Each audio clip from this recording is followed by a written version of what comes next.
aklı kılı bulsan iyiydi her kemenin korkması koyga işege bir koyşanla bir gününe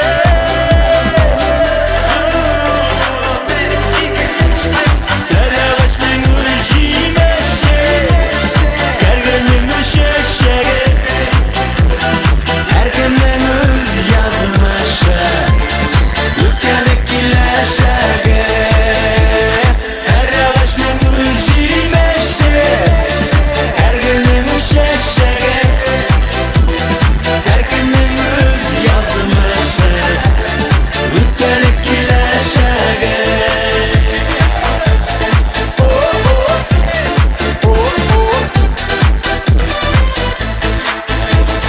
Ağaçlarının cimişleri bulsun gerçekten neler Gül çiçeklerine karar Sokmasınlar kişiler Her ağaçların cimişe bir gece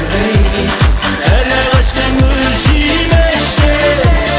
Her günün şeşeği Her günün öz yazmışı Ülkemek kileşege Her ağaçның üşimeşe Her günün şeşege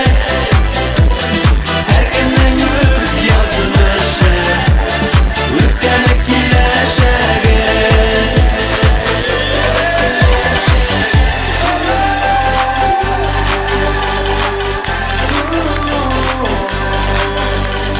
Her ağaçның üşimeşe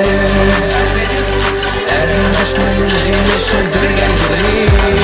Her ağaçның